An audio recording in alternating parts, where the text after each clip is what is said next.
The rain hammered against the pavement like 1,000 tiny fists, each drop exploding into mist that clung to my skin. My lungs burned as I sprinted down the alley behind Romano's, the Italian restaurant where I'd just finished a double shift. The smell of garbage and wet cardboard filled my nostrils, mixing with the lingering scent of garlic and tomato sauce that had soaked into my uniform during 8 grueling hours of carrying plates and forcing smiles. My sneakers slapped against puddles, sending cold water up my bare calves. The thin fabric of my work pants was already soaked through, and my white button-down clung to my body like a second skin. I could hear Marcus behind me, his heavy footsteps, his labored breathing, his voice cutting through the storm. "Emma, stop running from me, baby. We need to talk." Baby, the word made my stomach turn. He'd forfeited the right to call me that when I'd found him in our bed with my former best friend 3 months ago. When I'd discovered he'd been stealing money from my tips jar to fuel his gambling addiction. When he'd shown up at my work tonight, drunk and demanding, his fingers digging into my arm hard enough to leave bruises. I rounded the corner onto 5th Avenue, my heart hammering so hard I thought it might break through my ribcage. The street was alive with Friday night chaos. Couples huddled under umbrellas, taxis splashing through intersections, the blur of headlights reflecting off rain-slicked asphalt. The cold November air cut through my wet clothes, and I was shaking now, whether from fear or the dropping temperature, I couldn't tell. "Emma, don't you walk away from me!" Closer. He was getting closer. Panic seized my throat. I scanned the street desperately, searching for sanctuary, for anything, a police officer, an open store, a crowd I could disappear into. But the rain had driven most people indoors, and the few pedestrians hurrying past kept their heads down, unwilling to involve themselves in what looked like a lover's quarrel. Then I saw it. A sleek black SUV idling at the curb just ahead, its tinted windows obscuring the interior, exhaust curling into the rain-heavy air. The back door stood slightly ajar, as if someone had just stepped out and forgotten to close it completely. I didn't think. I couldn't afford to think. I yanked the door open and threw myself inside, slamming it shut behind me. The interior was warm, enveloping me like a cocoon. The scent hit me immediately. Leather, expensive cologne, and something darker. Something that made the hair on my arms stand up despite the sudden warmth. Cedar, maybe. Smoke. Power. "Drive," I gasped, my voice cracking. "Please, just drive." The silence that followed was absolute. Slowly my eyes adjusted to the dim interior. The SUV was massive, with seats that felt like butter-soft thrones. Ambient lighting glowed a subtle blue along the edges of the cabin. A privacy partition separated us from the driver, and sitting across from me, perfectly still, was a man who made every cell in my body scream danger. He was young, maybe early 30s, with dark hair that was styled with casual precision, the kind that looked effortless but probably cost more than my monthly rent. His suit was charcoal gray, tailored so perfectly it seemed molded to his body. A watch glinted on his wrist, catching the faint light, definitely not a department store purchase. But it was his eyes that paralyzed me. Dark, almost black in the dim interior, they studied me with an intensity that made me feel like a butterfly pinned to a board. He didn't speak. He simply raised one hand, a small, economical gesture, and the SUV began to move, pulling smoothly into traffic. My breath came in sharp gasps, fogging the air between us. I pressed myself against the door, suddenly aware of how I must look. Soaked, disheveled, my mascara probably running down my cheeks. My uniform stained with marinara sauce from an incident with Table 7. "I'm sorry," I stammered, the words tumbling out. "I'm so sorry, there was a man chasing me, my ex. He wouldn't leave me alone, and I saw your car and Quiet." The single word cut through my rambling like a blade. His voice was low, controlled, with an accent I couldn't quite place, something European that had been smoothed by years in America. It wasn't loud, but something in its tone made obedience instinctive. I closed my mouth, my heart still racing. Through the tinted windows, I watched the city slide past. We were moving away from my neighborhood, heading uptown toward areas I rarely ventured into, places with doormen and private security, and buildings that gleamed even in the rain. The man across from me hadn't moved. He sat with one ankle crossed over his knee, his posture relaxed in a way that somehow felt more threatening than if he'd been tense. A phone buzzed in his pocket, but he ignored it.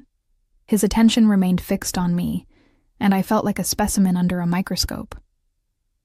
"What's your name?" he asked finally. "Emma." My voice came out barely above a whisper. "Emma Hartley." He nodded once, as if filing the information away. "And this man who was chasing you, Emma Hartley. Your ex-boyfriend?" "Yes. Marcus. We broke up 3 months ago, but he won't accept it. He keeps showing up at my work, my apartment, everywhere. I've tried talking to him, tried getting a restraining order, but I stopped myself, suddenly aware I was pouring my pathetic life story out to a complete stranger. A stranger whose car I'd literally hijacked. But the police are useless, he finished for me. A ghost of something. Amusement? Contempt? Flickering across his features. Yes. The SUV glided through an intersection, the ride so smooth I barely felt the turns. Outside, the rain continued its assault, but inside this cocoon of leather and warmth, everything felt suspended. Surreal. "You work at Romano's," he said. It wasn't a question. I nodded, surprised. "How did you—" "The smell." He gestured vaguely toward my uniform. "Basil, marinara sauce. And Romano's uses a very specific blend of spices in their sauce. I would recognize it anywhere. The specificity of his observation sent a chill down my spine. Who noticed things like that? "I need to go home," I said, trying to inject some firmness into my voice and failing. "If you could just drop me off at the next subway station, You live at 847 Amsterdam Avenue, apartment 3B. The blood drained from my face. "How do you know where I live?" For the first time, his expression shifted. Not quite a smile, but something close to it. It didn't reach his eyes. "Your uniform." He nodded toward the name tag pinned crookedly to my chest. "Emma.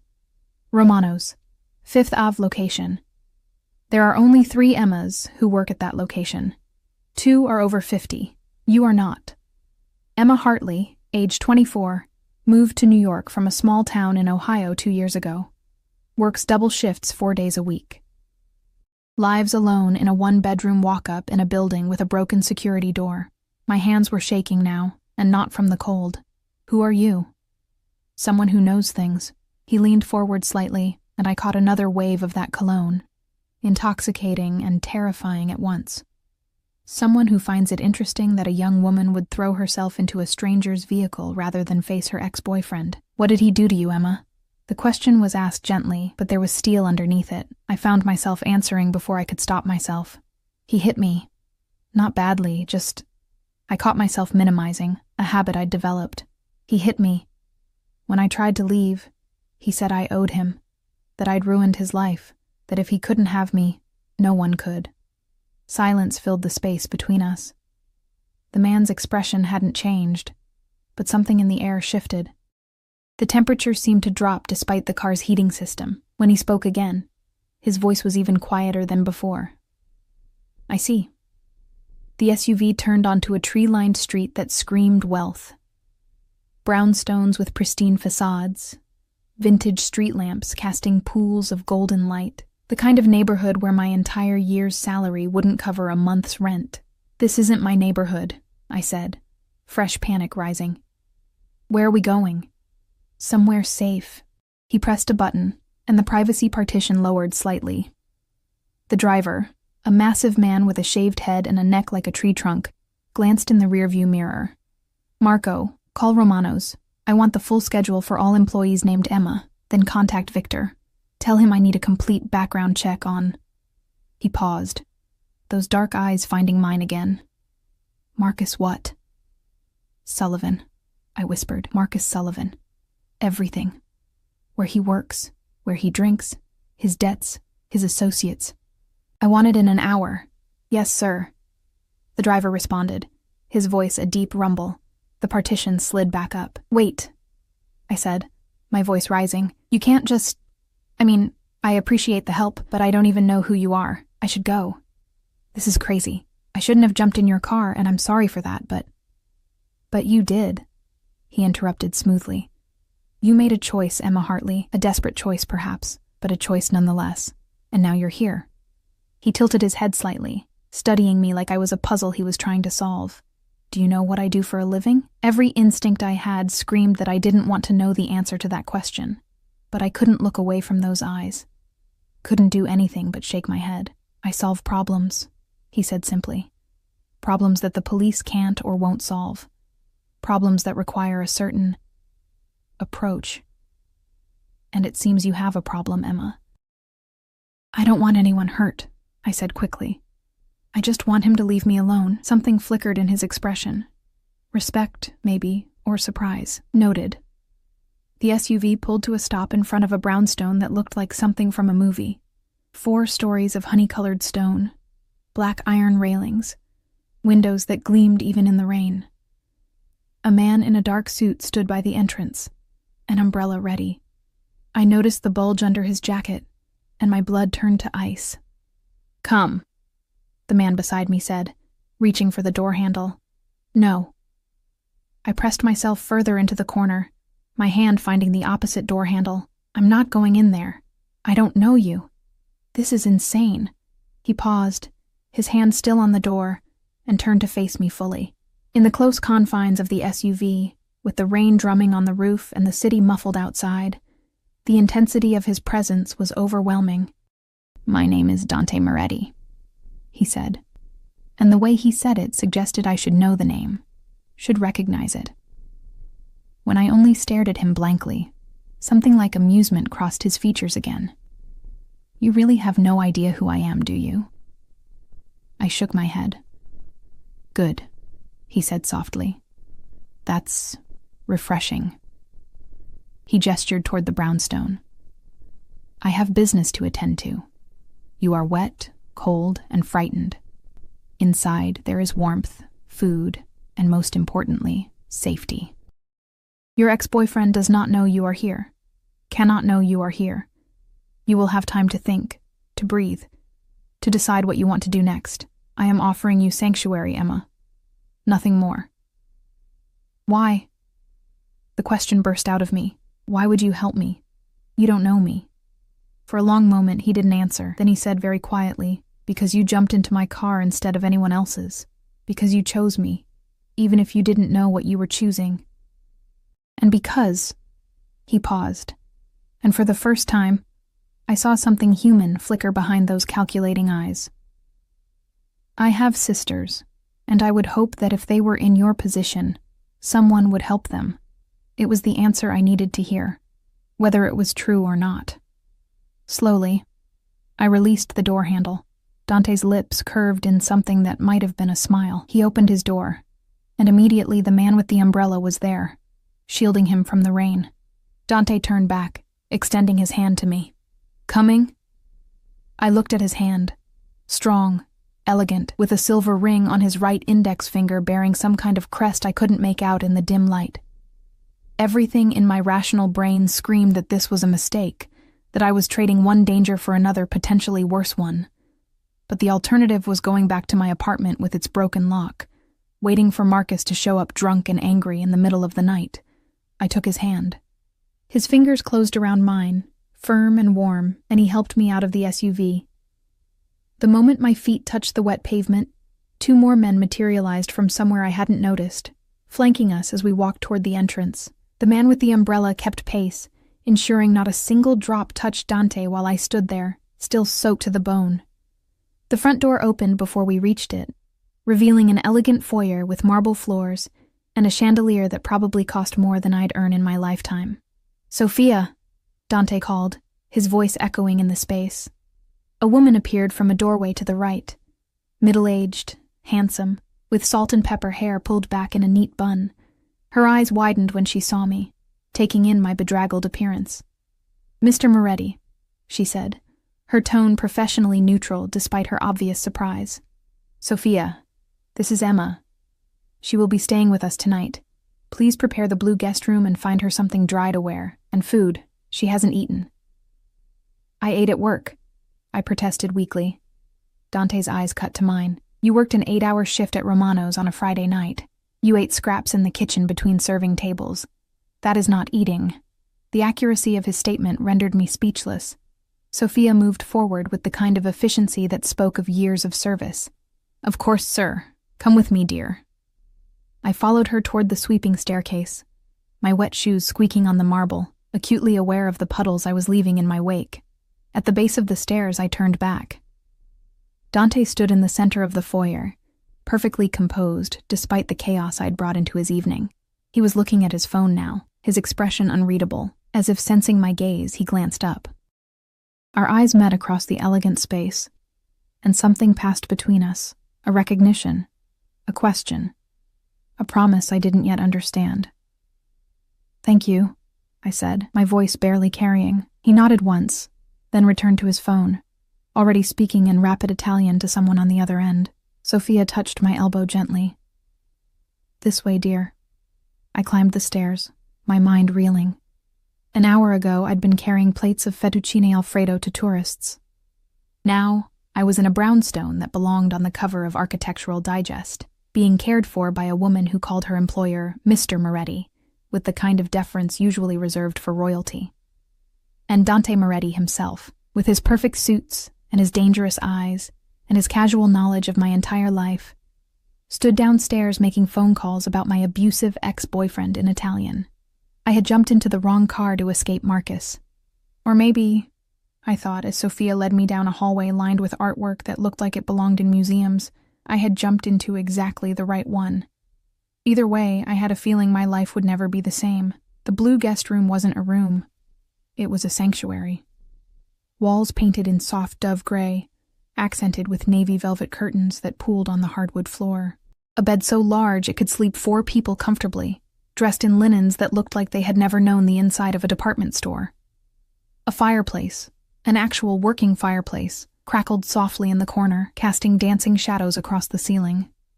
I stood in the doorway, dripping onto a rug that probably cost more than my car, feeling like an imposter in a museum after hours. "The bathroom is through there," Sophia said, gesturing to a door on the left. "I'll bring you some clothes and towels. Take your time, dear. You're safe here." Safe. The word felt foreign on my tongue. I hadn't felt safe in months. Not since Marcus had started showing up unannounced. Not since I'd started checking over my shoulder every time I walked home from work. Not since I'd begun sleeping with a kitchen knife under my pillow. The bathroom was marble and chrome, with a shower that had more knobs and settings than I could decipher. I turned them at random until hot water cascaded from what felt like 100 different directions. Steam filled the space, and I finally stepped under the spray, still wearing my uniform. I watched the water run pink, then brown, then clear as it washed away the grime of the day, the marinara sauce, the rain, the fear. My hands were shaking again as I peeled off my clothes, dropping them in a soggy heap on the floor. The hot water pounded against my shoulders, my back, my face, and suddenly I was crying, great, heaving sobs that I'd been holding back for hours, days, weeks. The sound echoed off the marble, raw and ugly and real. I cried for the girl I'd been when I'd moved to New York with stars in my eyes and dreams bigger than my small-town upbringing. I cried for the relationship that had turned toxic so slowly I hadn't noticed until I was drowning in it. I cried for the bone-deep exhaustion of working doubles just to make rent, of smiling through harassment from drunk customers, of pretending everything was fine when it was all falling apart. And I cried because I'd just thrown myself into a stranger's car, and that stranger knew where I lived, knew my schedule, knew everything about me while I knew nothing about him, except that his name was Dante Moretti, and he had the kind of power that made grown men call him Sir. Eventually, the tears stopped. The water ran cold. I shut it off and wrapped myself in a towel so plush it felt like being hugged by a cloud. When I emerged from the bathroom, clothes were laid out on the bed, soft gray sweats, a white t-shirt, thick socks, and a cashmere robe in deep burgundy. Everything looked new, tags still attached. I dressed quickly, the fabric soft against my skin, then sat on the edge of the bed, unsure what to do next. A knock at the door made me jump. "Come in," I called, my voice hoarse from crying. Sophia entered carrying a tray that smelled like heaven. Roasted chicken. Vegetables that actually looked like vegetables and not the wilted offerings from my corner bodega. Bread that was still warm, and a glass of red wine.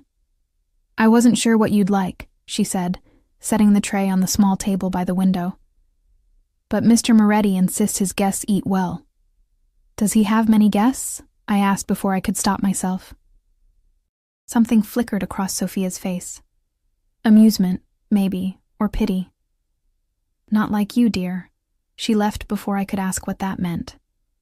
I devoured the food, not realizing how hungry I actually was until the first bite hit my tongue. Romano's staff meals were usually whatever mistakes came out of the kitchen. Overcooked pasta, burnt garlic bread, salads swimming in dressing. This was actual food, prepared by someone who understood that eating should be a pleasure, not just fuel. The wine was rich and complex, warming me from the inside out. I savored it slowly, looking out the window at the rain-soaked street below. A car pulled up, another black SUV, and two men got out, their movements precise and coordinated. They conferred briefly with the man standing guard at the entrance, then disappeared inside. What kind of person needed this much security? What kind of person had I entrusted my safety to? Another knock, firmer this time. Emma. Dante's voice, muffled through the heavy door. May I come in? My heart rate spiked. I set down the wine glass, suddenly aware of how intimate this was. Me in his house, wearing clothes he'd provided, warm and fed and vulnerable. Yes. He entered, and somehow the spacious room felt smaller with him in it. He'd removed his suit jacket, rolled up his sleeves to reveal forearms roped with lean muscle. His tie was gone, the top two buttons of his shirt undone. He looked less polished now, more dangerous, more real. How are you feeling? He asked. Like I'm in a dream, I answered honestly. Or maybe a nightmare. I haven't decided yet. A ghost of a smile touched his lips. Understandable. He moved to the window, looking out at his domain. I have information about Marcus Sullivan. My stomach clenched. That was fast. I told you I solve problems, and to solve them I need to understand them. He turned to face me, his expression unreadable. Your ex-boyfriend has a gambling problem. He owes money to some very unpleasant people. $30,000 to be precise. I felt the blood drain from my face. 30,000? He's been borrowing from loan sharks, betting on sports, always sure the next bet will be the one that pays off. Dante's voice was clinical, detached. It never is. These people he owes, they're not patient.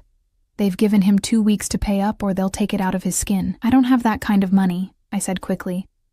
I can barely make rent. I know. He cut me off gently. But Marcus thinks you do, or rather he thinks you can get it. How would I possibly? Your father. The room tilted. What about my father? Dante moved closer, sitting in the chair across from my table, his elbows resting on his knees. Robert Hartley. Died 8 months ago in Cleveland. Left behind a successful construction company, 3 properties, and a life insurance policy. His estate is worth approximately $200,000, all of which goes to his only child. You. I couldn't breathe. How do you know about that? Emma, I know everything about you that matters, and what I don't know, I can find out. He said it matter-of-factly, without arrogance, simply stating a truth. The estate is still in probate. You haven't touched the money because you hate that it exists, hate that it came from a man who left when you were 6 and never looked back. You'd rather work yourself to death at Romano's than accept a penny from him. Tears burned behind my eyes. He was right. And I hated that he knew, hated that this stranger could see into the darkest corners of my life with such clarity. Marcus knows about the inheritance, Dante continued. He's been watching you, waiting for the money to come through. That's why he won't let you go. To him, you're not a person anymore. You're a solution to his problem, a way out of the hole he's dug himself into. So what do I do? My voice cracked. Pay him? Give him everything my father left just to make him go away? No. The single word was absolute, final. You don't negotiate with parasites, Emma. You eliminate them. The way he said it made my blood run cold. I don't want him hurt. I just want him to leave me alone. Dante studied me for a long moment, his dark eyes searching my face. You're kind, he said finally, and it sounded almost like an accusation. Too kind. Even after what he did to you, you still want to protect him. I want to protect myself, I corrected. Getting involved in violence, in whatever it is you're suggesting, that's not protection. That's just trading one nightmare for another. Is it? He leaned back, the firelight catching the planes of his face, making him look like something carved from stone. Tell me, Emma, when Marcus hit you, when he forced his way into your apartment and backed you against the wall, when he told you that you belonged to him, did being kind protect you then? I looked away, shame burning in my chest. The world is not kind to kind people, Dante said, his voice softer now. It devours them, uses them up and spits them out.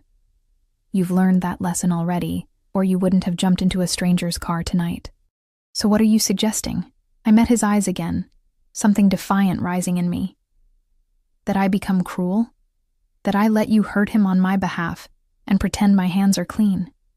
I'm suggesting you let me handle this situation in a way that ensures Marcus Sullivan never bothers you again, without violence, he added, catching my expression. I have other methods. Why? The question burst out of me. Why do you care? You don't know me. I'm nobody. Just a waitress who made a stupid decision to dive into your car. Why are you helping me? Dante was quiet for so long, I thought he wouldn't answer. When he finally spoke, his voice was different. Lower, rougher around the edges. 4 years ago, my youngest sister, Isabella, was dating a man, Luca. He seemed perfect, charming, successful, attentive. By the time we realized what he really was, it was almost too late. He paused, something dark crossing his features. He put her in the hospital. Broken ribs, fractured jaw, internal bleeding. She was 20 years old. My hand went to my mouth. Oh my God. Luca is no longer a problem, Dante said, and the flatness of his tone told me everything I needed to know about Luca's fate. But Isabella, she's never been the same. The physical wounds healed, but the rest? He shook his head. She doesn't trust easily anymore. Doesn't leave the house without security. Sees threats everywhere. I'm sorry, I whispered. So when you jumped into my car tonight, running from a man who has already hurt you, who will hurt you again if given the chance, he leaned forward, his eyes locking onto mine with an intensity that stole my breath. I saw my sister, and I swore that if I could help you, I would. Not for absolution, not to feel better about failing Isabella, but because you deserve better than to live in fear. The raw honesty in his words cracked something open inside me. This man, this dangerous, powerful man who probably had blood on his hands, was offering me something no one else had. Actual help. Not just empty sympathy. What would you do? I asked quietly. To Marcus. I would make him understand that you are untouchable. That pursuing you, threatening you, even thinking about you carries consequences he cannot afford.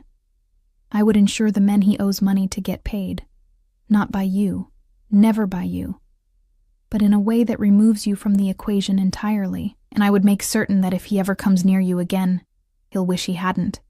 And what would that cost me? A slow smile spread across Dante's face. Predatory and beautiful. Finally.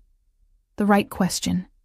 He stood, moving to the fireplace, his profile sharp against the flames. The men I do business with, they trade in debts and favors.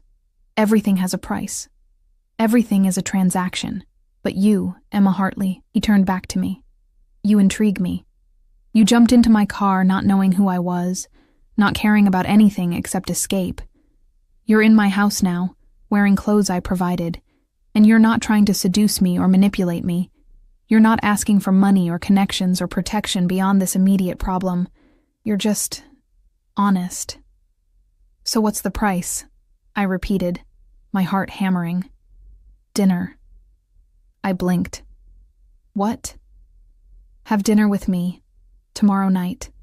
Let me take you somewhere beautiful, somewhere you've never been. Let me know you as more than just a frightened girl running from her past. He moved closer, each step deliberate. If after that dinner you want to walk away, you can. I'll still handle Marcus. I'll still make sure you're safe, but you'll give me one evening. That's my price. It seemed too simple, too easy. But nothing about Dante Moretti was simple or easy. One dinner, I said slowly. And you'll make Marcus leave me alone. Forever, forever, he confirmed. And after dinner, if I want to leave, you'll let me go. No strings, no obligations. You have my word. He extended his hand. Do we have a deal, Emma?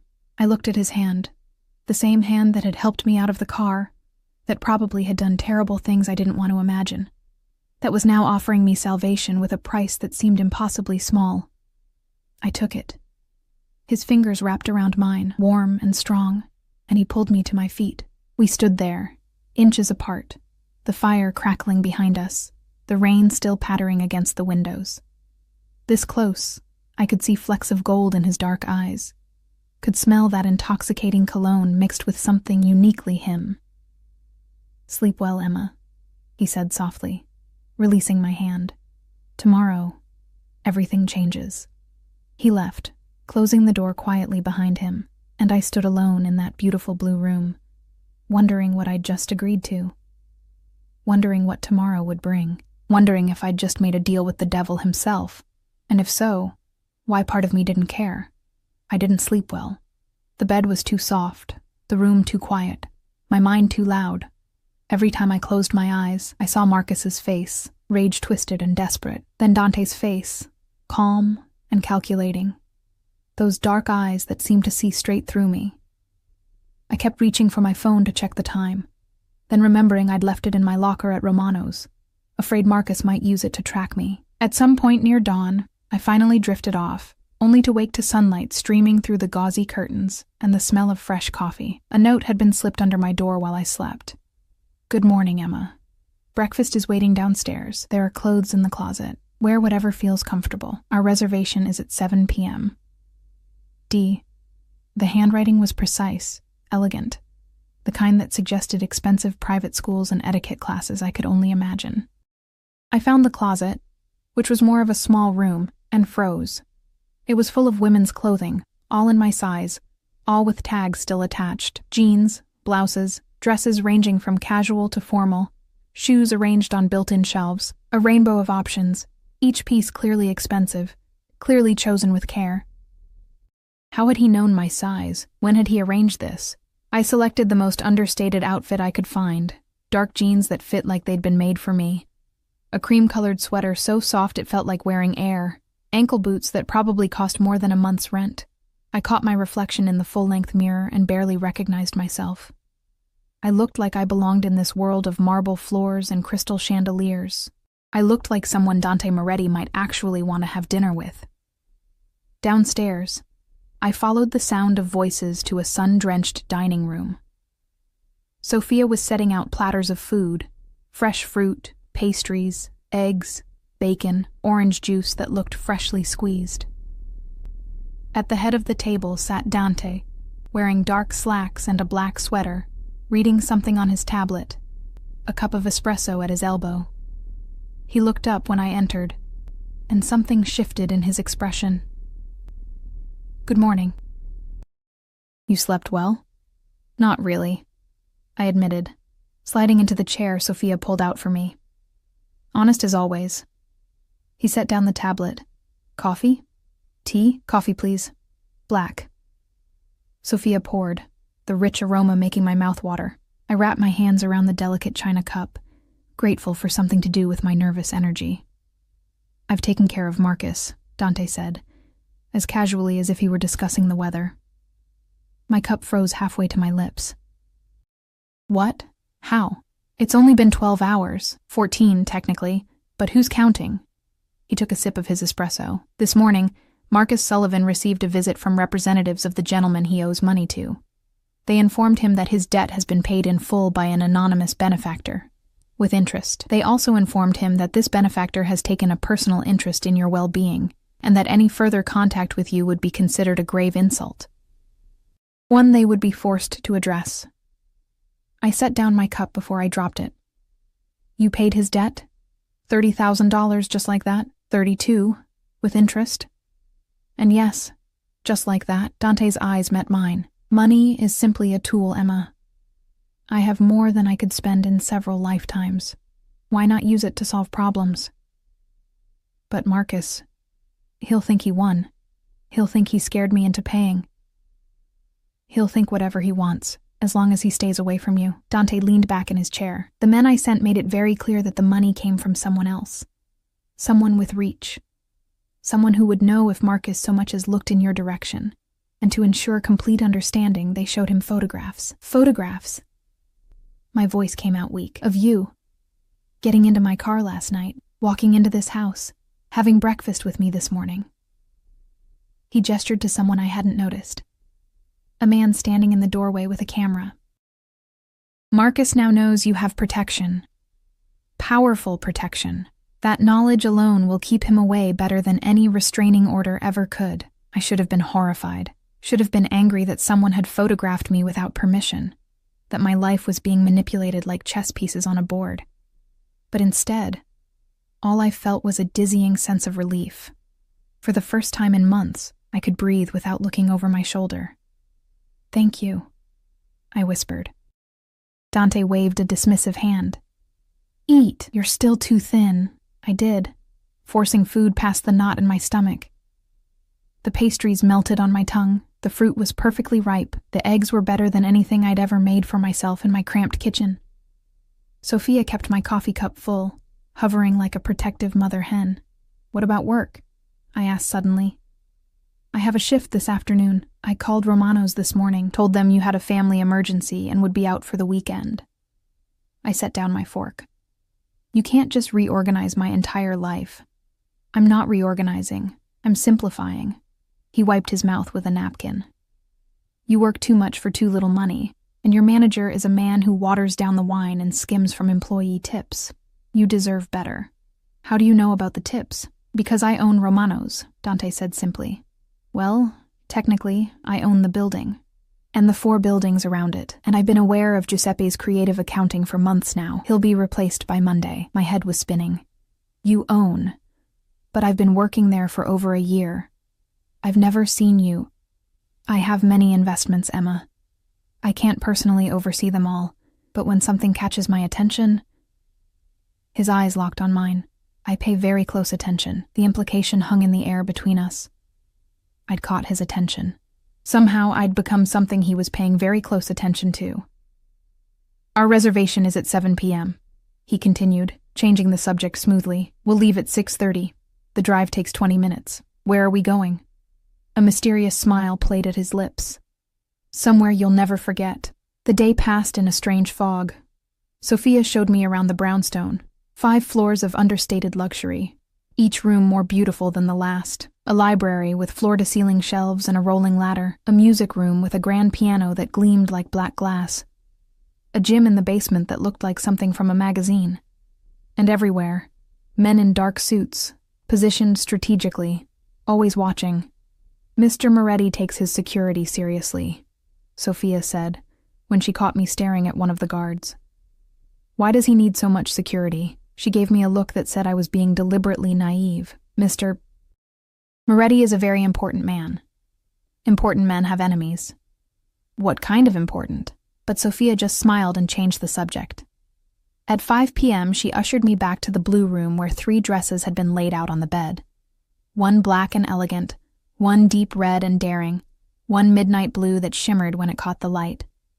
Mr. Moretti thought you might like options, Sophia said, though personally, I think the blue would be stunning on you. I chose the blue, unable to resist the way the fabric felt against my skin, cool and fluid, like wearing water. It had a high neckline and long sleeves, but the back dipped low, exposing skin I usually kept covered. The hem fell to mid-thigh, shorter than I normally wore, but not indecent. Sophia helped with my hair, pinning it up in a way that looked effortlessly elegant, with soft tendrils framing my face. Makeup followed, subtle but transformative. I stared at my reflection and saw a woman I didn't recognize. Sophisticated, beautiful, confident. A stranger. At precisely 6:30, there was a knock at my door. I opened it to find Dante in a black suit that probably cost more than my car. A crisp white shirt, no tie. He looked devastating, and from the way his eyes widened fractionally when he saw me, I knew the feeling was mutual. You look... He paused, seeming to search for the right word. Breathtaking. Heat crept up my neck. Thank you. You clean up pretty well yourself. His lips curved. Shall we? He offered his arm, and after a moment's hesitation, I took it. We descended the stairs together, Sophia watching from the landing with an expression I couldn't read. In the foyer, Marco waited with another man I didn't recognize, both wearing earpieces and expressions of professional alertness. Marco will drive, Dante said. Alessandro will follow in the second vehicle. You need 2 cars for a dinner date? I need to ensure you're safe. That requires preparation. The way he said it, you're safe, not we're safe, made something flutter in my chest. The SUV was already running, warm despite the cold November night. Dante handed me in, then slid beside me with the kind of grace that spoke of years of practice. As we pulled away from the brownstone, I watched the second SUV fall into position behind us. You never told me what you do, I said, as we glided through traffic. What kind of business requires this much security? Dante was quiet for a long moment, his profile sharp against the passing lights of the city. Import-export, primarily. Shipping, real estate, investments. My family has been in business for 4 generations. That's a very diplomatic answer that tells me absolutely nothing. He turned to look at me, amusement dancing in his dark eyes. What do you want me to say, Emma? That I'm a dangerous man? That I operate in the shadows where laws are suggestions rather than rules? That the people who work for me would kill for me, and have? My breath caught. Is that true? Would it change anything if it were? He reached across the space between us, his fingers grazing my jaw, tilting my face toward him. You're here, in my car, wearing a dress I bought you, going to dinner at a restaurant where I'm known. You made your choice last night when you threw open that door and climbed inside. The question is, can you live with that choice? I should have been terrified, should have demanded he turn the car around, should have run screaming back to my ordinary life with my ordinary problems. But as I sat there, his fingers warm against my skin, his eyes seeing everything I tried to hide, I realized something that should have scared me more than anything else. I didn't want to run. I can live with it, I whispered. His smile was slow, satisfied, predatory. Good. The restaurant was called Cielo, tucked away on a street I'd never heard of, behind an unmarked door that looked like it led to a warehouse. But when Dante helped me out of the SUV and guided me inside, I stepped into another world entirely. The entire space was enclosed in glass, offering a 360-degree view of the Manhattan skyline. Chandeliers hung like frozen fireworks from the ceiling. Each table was an island of candlelight and intimacy. Mr. Moretti, the maitre d' greeted us, his face transforming with genuine warmth. Your table is ready. We were led to a private alcove overlooking Central Park, the city spread out below us like a jeweled tapestry. Dante pulled out my chair himself, his hand lingering on my shoulder for just a moment before he took his own seat.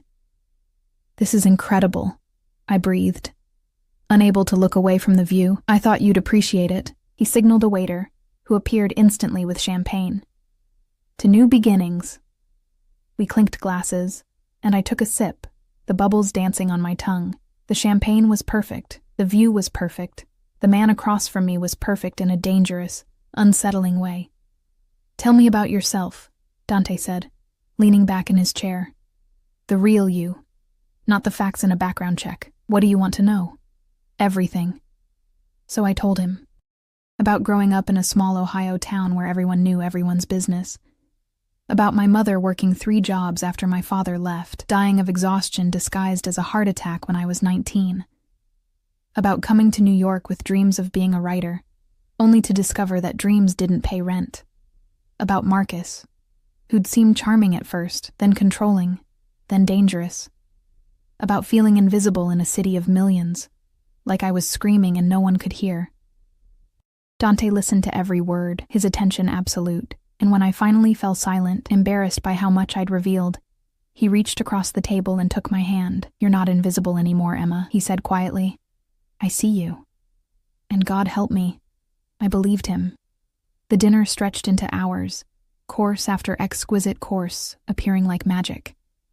We talked about everything and nothing. His childhood in Sicily before his family moved to New York, my failed attempts at writing a novel, his love of opera, my secret addiction to terrible reality TV.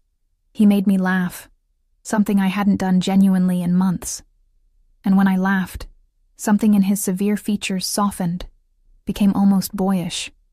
But beneath the champagne and conversation, I felt the current running between us, the way his eyes tracked my movements. The brush of his fingers when he refilled my wine glass, the weight of unspoken words hanging in the air like the chandeliers above us. As dessert arrived, some confection involving chocolate and gold leaf that seemed too beautiful to eat, Dante's phone buzzed. He glanced at it, and his entire demeanor changed, the warmth drained from his expression, replaced by something cold and hard. "Excuse me," he said, standing abruptly. "I need to take this." He moved to the corner of the alcove, his voice dropping to a rapid-fire stream of Italian. I caught words here and there: traditore, traitor, sangue, blood, adesso, now. His free hand clenched into a fist, the knuckles white. When he returned to the table, the charming dinner companion was gone. In his place sat the man who'd casually mentioned that people had killed for him. "We need to leave," he said, his tone leaving no room for argument. "What's wrong?" "Nothing that concerns you, but I need to handle it now." He was already signaling for Marco, who appeared at the entrance to our alcove within seconds. "Take Emma back to the house, post guards on her room. No one in or out without my explicit permission." Fear spiked through me. "Dante? What's happening?" He looked at me then, really looked at me, and something in his eyes made my blood run cold. Someone betrayed me, someone close, and they're going to pay for that mistake. He leaned down, his lips brushing my ear. "Stay at the house. Stay safe. I'll come to you when this is finished. However long it takes." He straightened, already moving toward the exit. "Marco." "Yes, sir." "Nothing happens to her. Understood?" "Understood." And then he was gone, leaving me sitting alone at a table set for two, the city glittering indifferently below. The drive back to the brownstone was silent. Marco's eyes kept flicking to the rearview mirror, watching the second SUV, watching the streets, watching everything. I wanted to ask questions, wanted to demand answers, but something about the set of his jaw told me I wouldn't get them. At the house, 2 additional men I hadn't seen before flanked the entrance. Marco escorted me inside personally, his hand resting on something beneath his jacket. Sophia met us in the foyer, her face tight with worry. "Mr. Moretti called," she said. "I'm to make sure you have everything you need." "What's going on?" I asked. "Please, just tell me what's happening." Sophia exchanged a look with Marco, some silent communication passing between them. Finally, she sighed. "There's been an incident. A shipment was intercepted. Someone on the inside provided information to..." She paused, choosing her words carefully. "Competitors." "You mean rival gangs?" I said flatly. Her silence was answer enough. "And Dante's gone to handle it." "Mr. Moretti is handling it, yes." "Is he in danger?" Something that might have been sympathy crossed Sophia's face. "Mr. Moretti is always in danger, dear. That's the world he lives in, the world he was born into, but he's also very good at surviving." She led me back to the blue room, where I paced like a caged animal. Outside, I could hear footsteps, guards repositioning, phones buzzing with updates I couldn't hear. The clock on the mantel ticked away the minutes. 9 p.m., 10, 11. At midnight, I heard raised voices downstairs. Men shouting in Italian, the sound of heavy footsteps, then silence. Then more voices, calmer now, discussing something in tones too low to make out. I opened my door to find one of the guards posted directly outside. "I need to see what's happening," I said. He shook his head. "Mr. Moretti's orders. You stay in your room." "I'm not a prisoner." "You're not. You're being protected. There's a difference." His hand moved to his weapon, not threatening, just present. "Please, miss, go back inside." I did, slamming the door behind me, anger and fear warring in my chest. What had I gotten myself into? 24 hours ago, I'd been a nobody waitress with a stalker ex-boyfriend. Now I was locked in a room in a brownstone, while the man who'd paid off my ex's debts was out there doing God knows what to God knows who. The reality of Dante Moretti was crashing down on me. He wasn't just a wealthy businessman with security. He was something else entirely, something dangerous, something that operated outside the law, outside morality, outside everything I'd been raised to believe was right. And I'd agreed to have dinner with him, had let him pay off Marcus, had worn his clothes and eaten his food, and let myself feel safe in his presence, had let myself start to feel something more than gratitude. At 2 a.m. I heard a car pull up. More voices, urgent and sharp. Then heavy footsteps on the stairs coming closer. A soft knock on my door. Emma. Dante's voice, rough and tired. Are you awake? I threw open the door. He stood in the hallway, still in his suit, but it was rumpled now. The shirt stained with something dark near the collar. Blood. His jaw was tight, his eyes harder than I'd ever seen them. Are you hurt? I demanded. No, that's blood. Not mine. He stepped into the room, and I saw the guards retreat down the hallway, giving us privacy. The situation has been handled. I crossed my arms. What does that mean exactly? It means the traitor has been dealt with. The stolen shipment has been recovered. My business partners understand that betraying me carries consequences. He moved to the window, looking out at the dark street. It means you're safe. That's all you need to know. No. The word came out sharper than I intended. No, that's not all I need to know. You left dinner to go do something that involved blood and violence and God knows what else. You have men with guns surrounding this house. You talk about shipments and competitors and consequences like you're discussing the weather. I deserve to know what I'm dealing with. He turned to face me, and the look in his eyes made me step back. You want to know? Fine, I'll tell you. He advanced, and I retreated until my back hit the wall. My family controls shipping routes from Europe to the East Coast. We move cargo that other people want to intercept. Legitimate cargo, mostly, but some things that fall into gray areas, things that make us targets for people who don't respect the old rules, the old ways. He planted his hands on either side of my head, caging me in. Tonight, one of my captains sold information to the Russians. They hit one of our warehouses, took merchandise worth $3 million. They thought we were weak, that we'd negotiate, that we'd let it slide. And you didn't, I whispered. I don't negotiate with thieves and traitors, Emma. I make examples of them, so the captain who betrayed me, he's gone. The Russians who took what's mine, they've been sent a message they won't forget. And the merchandise has been returned, along with interest. His face was inches from mine now. That's who I am. That's what I do. If you can't handle that reality, tell me now, and I'll have Marco drive you anywhere you want to go. No hard feelings, no obligations. My heart was hammering so hard I could feel it in my throat. I should have been horrified, should have demanded to leave immediately, should have run as far and as fast as I could from this man and his world of violence and blood, but I didn't. I'm not going anywhere, I said, my voice steady, despite the fear coursing through me. Something shifted in his expression. Surprise, maybe, or satisfaction. Why? Because for the first time in my life, someone sees me as worth protecting, worth avenging, worth... I stopped, the words catching in my throat. Worth what? His voice was barely above a whisper.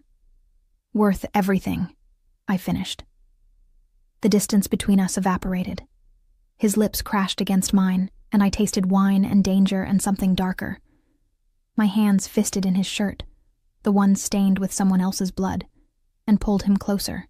He groaned against my mouth, one hand sliding into my hair, the other gripping my waist hard enough to bruise. This wasn't the gentle kiss of a first date.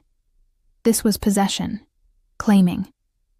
A declaration of ownership that should have terrified me but instead set my blood on fire. When we finally broke apart, both breathing hard, he rested his forehead against mine. You're playing with fire, Emma Hartley. Maybe I want to get burned. He pulled back just enough to look into my eyes. I can't offer you normal. I can't offer you safe. My world. It's violence and paranoia and enemies around every corner. If you stay with me, you'll always be a target. Always be looking over your shoulder. Always wondering if the next phone call will be the one telling you I'm not coming home. And if I leave? His jaw clenched. Then I'll let you go. I'll make sure you're protected from afar, that Marcus never bothers you again, that you can live whatever life you choose. But I won't contact you. Won't insert myself into your world. You'll be free. Free. The word should have sounded appealing. Instead, it sounded like a prison sentence. What if I don't want to be free? I asked. What if I want this? Want you? Even knowing what you are, what you do? Then you're either incredibly brave or incredibly foolish. But he smiled when he said it, and the expression transformed his severe features into something almost beautiful. Probably both. Definitely both, I agreed. He kissed me again, softer this time, almost reverent. When he pulled back, he brushed a strand of hair from my face with surprising gentleness. Sleep, he said. Tomorrow, we talk about what this means, what happens next. But tonight, you need rest. Where will you be? Handling the aftermath, making calls, ensuring this doesn't happen again. He moved toward the door, then paused. Emma? Yes. Thank you. For what? For not running. He looked back at me, and in that moment, I saw past the dangerous mobster to the man underneath, the one who'd lost his sister to violence, the one who carried the weight of an empire on his shoulders, the one who'd just given me an out and seemed relieved I hadn't taken it. For choosing to stay, then he was gone, the door closing softly behind him. I stood alone in the blue room, my lips still tingling from his kiss, my mind reeling from everything that had happened. Outside, I could hear the guards resuming their positions, the house settling into watchful silence. I'd jumped into the wrong car to escape one dangerous man and found myself falling for someone infinitely more dangerous. But as I climbed into bed, still wearing the blue dress that had somehow survived the evening, I realized I didn't regret it. Not the jump into the car, not the dinner, not the kiss that had sealed whatever fate I'd chosen. For the first time in years, I felt alive, terrified, and alive, and chosen. And that was worth more than all the safety in the world. Block 5. Morning came too soon, sunlight streaming through the curtains like an interrogation lamp. I woke still wearing the blue dress, now hopelessly wrinkled, my makeup smeared across the silk pillowcase. For a moment, I lay there wondering if last night had been a dream. The blood on Dante's shirt, the kiss that had burned through every rational thought, the choice I'd made to stay in this dangerous world. Then, I heard voices downstairs, sharp and urgent, and knew it had all been terrifyingly real. I showered quickly, washing away the remnants of last night, and dressed in jeans and a sweater from the magical closet. When I emerged, Sophia was waiting in the hallway, her expression grave. Mr. Moretti would like to see you in his study, she said. He's been up all night. The study was on the 3rd floor, a room I hadn't seen during yesterday's tour. Dark wood paneling, floor-to-ceiling bookshelves, a massive desk that looked like it had witnessed decades of decisions. Dante stood by the window, phone pressed to his ear, speaking in rapid Italian. He looked exhausted, shadows under his eyes, his shirt from last night now stained and rumpled, jaw dark with stubble. But when he saw me, something in his expression softened. He finished his call and set the phone down. Emma, good morning. Is it? I gestured at his appearance. You look like you haven't slept. I haven't. There was much to handle. He moved to a sidebar and poured 2 cups of coffee from a silver carafe. Cream, sugar. Black, remember? A ghost of a smile. I remember everything about you. He handed me the cup, our fingers brushing. Even that simple touch sent electricity through me. We stood there, close enough to kiss again, the morning light painting him in shades of gold and shadow. We need to talk, he said finally. About what happens now. I'm listening. He gestured to a leather sofa near the fireplace, and we sat, the space between us somehow both too much and not enough. Last night changed things, not just the attack on my warehouse. That's business, it will be handled. But you, us, he set down his coffee cup. I told you that you could walk away. That offer still stands. But if you choose to stay, you need to understand what that means. Tell me. It means you become part of my world, completely. You'll live here, under my protection. You'll have guards wherever you go. Your movements will be monitored, not to control you, but to keep you safe. My enemies will see you as leverage, a way to hurt me. There will be threats, attempts, danger that most people never have to think about. I absorbed this, the reality of what he was describing. And in return, you'll want for nothing. Money, comfort, security. Anything you desire, I'll provide. You'll never work another double shift at Romano's. Never worry about rent or bills or making ends meet. He paused. And you'll have me. All of me. My protection, my resources, my loyalty, my heart, if you want it. My breath caught. Your heart.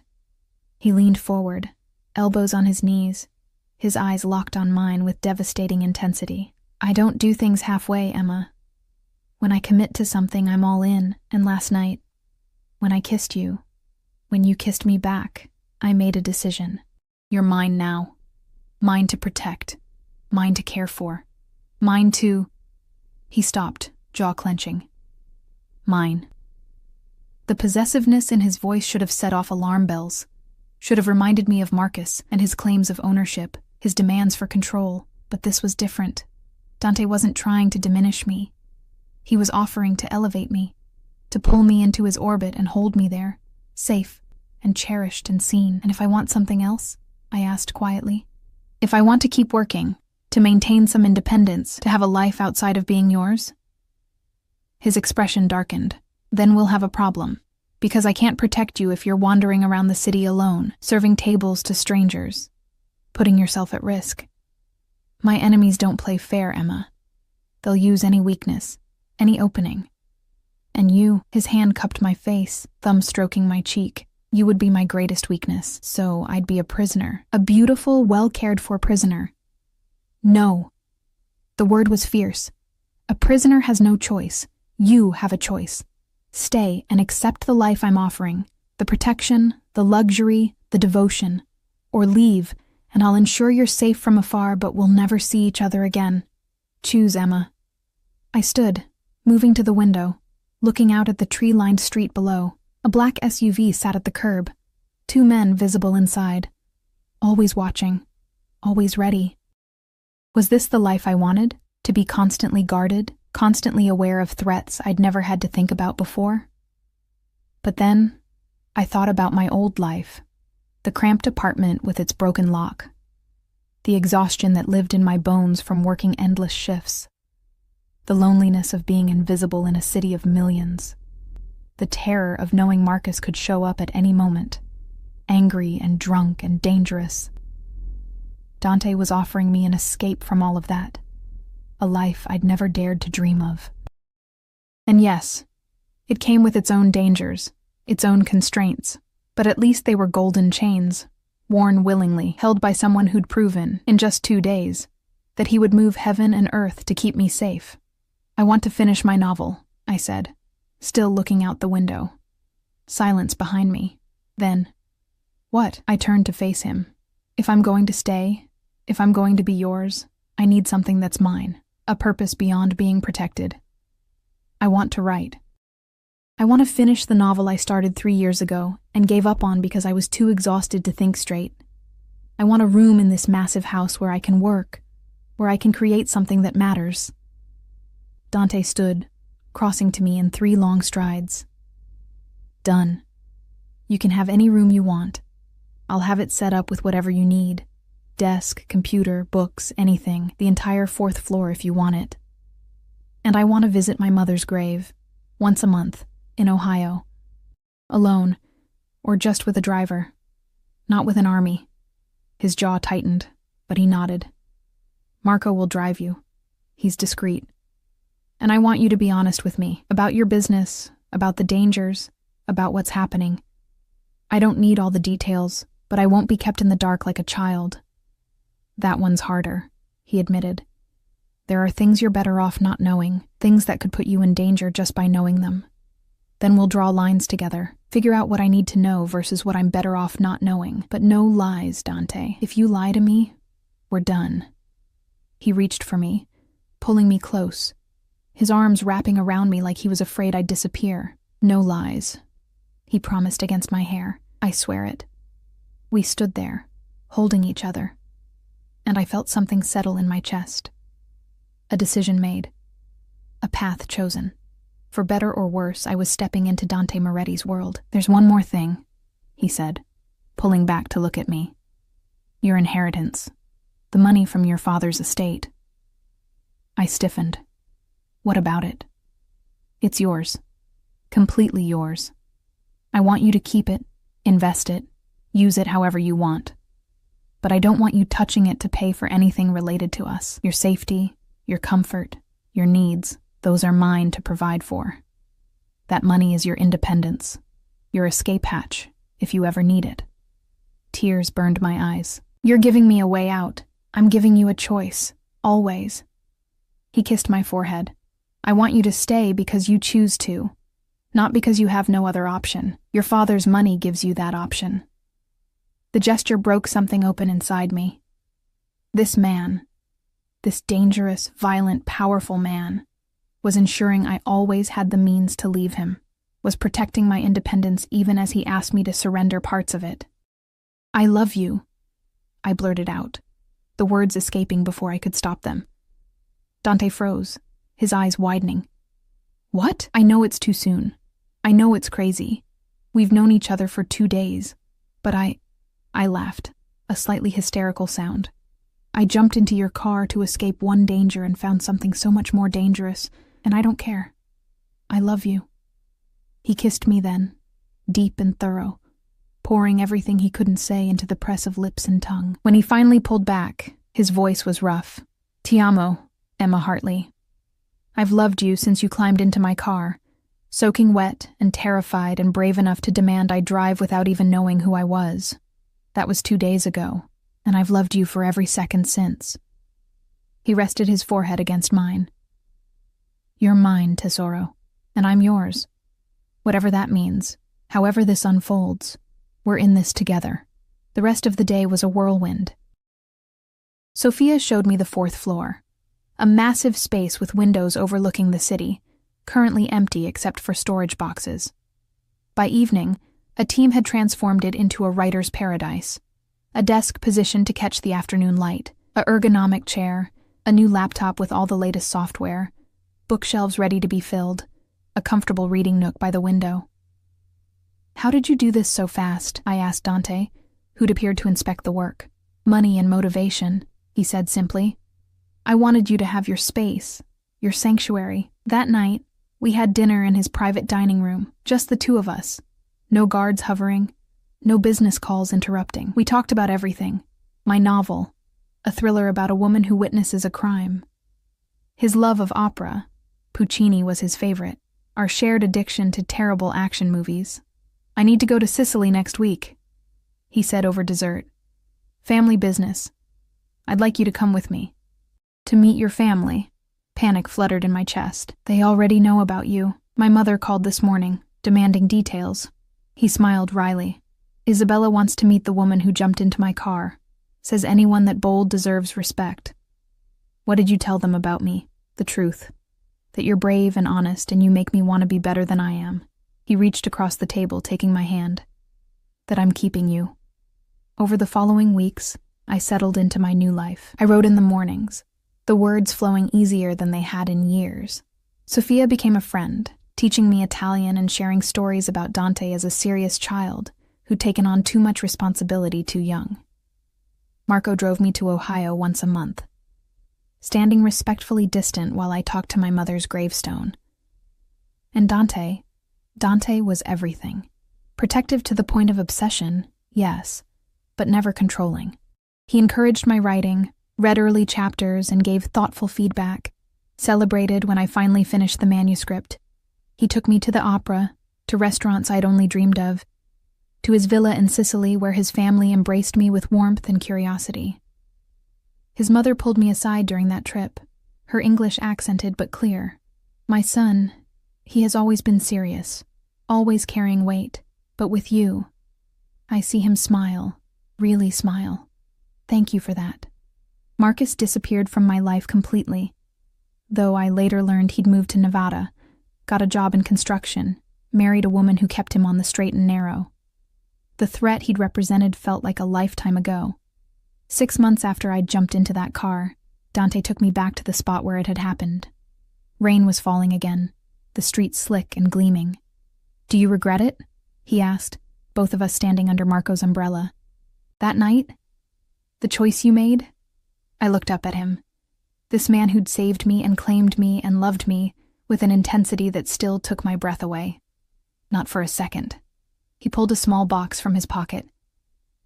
Inside was a ring, a sapphire the color of the dress I'd worn on our first date, surrounded by diamonds that caught the streetlight. "Marry me," he said, not a question. A statement, a certainty. "Yes," I answered, just as certain. He slid the ring onto my finger, then kissed me.